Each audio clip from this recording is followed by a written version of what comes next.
And it's time for another Macro Monday where I get you ready for the week ahead in 5 minutes or less.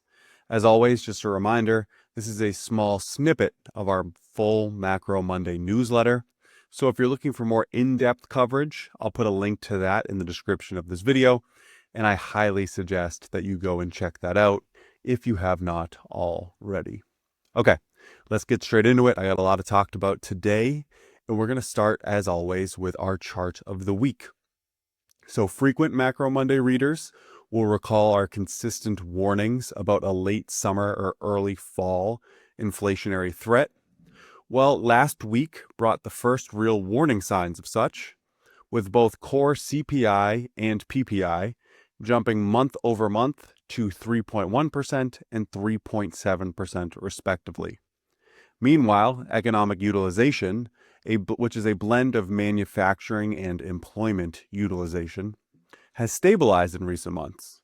So right now, if you're looking at conditions, they are far different from those at the end of 2024 when the Fed was easing policy.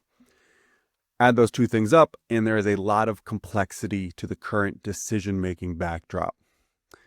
In a different environment, one where markets expected the Fed to hike, or the Fed was actually tightening or in the middle of tightening, an above-average inflation trend would be less problematic. But today, bond market pricing implies an 82% chance, as of recording, of a September rate cut, and they're fully pricing in at least 2 cuts, or 50 basis points, by year end. This tells us right now that investors are prioritizing the employment side of the mandate over inflation. We'll get into the calendar in the next slide, but just want to point out that on Wednesday, we'll get the July meeting minutes from the Fed, and with markets already pricing in a near certain September rate cut, this could mark a short-term window of vulnerability.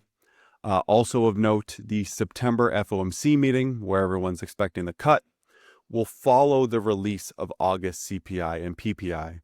So in short, the Fed minutes this week could carry more weight than normal as we get insight into the full conversation that was had during July. Okay, and that gets us to the calendar. Outside of a few leading indicators that are going to offer us an early read on August, this week is relatively quiet. We got a lot of housing data, which we'll get into. But I'm going to start by pointing us to Thursday's Philly Fed release. Last week's Empire Fed Index came in stronger than expected, although its inflation proxy, prices paid, remained elevated. This signals ongoing cost pressures in the early stages of the supply chain. So as always, we're going to check in with the regionals, in this case the Philly Fed, to see if they follow up the story that the Empire release was telling us last week. Then on to some other PMIs on that same day. The S&P market manufacturing PMI as well as services is out at 945. S&P's manufacturing PMI has hovered around the key growth or contraction threshold of 50 since about early 2024. We at the Macro Institute expect near-term choppiness in both national and regional PMIs. But then we do expect them to trend higher into 2026 as the previous Fed rate cuts and the fiscal stimulus that we saw recently flow through the economy. However, housing remains a different story as it's reacting more quickly to long end yield curve changes.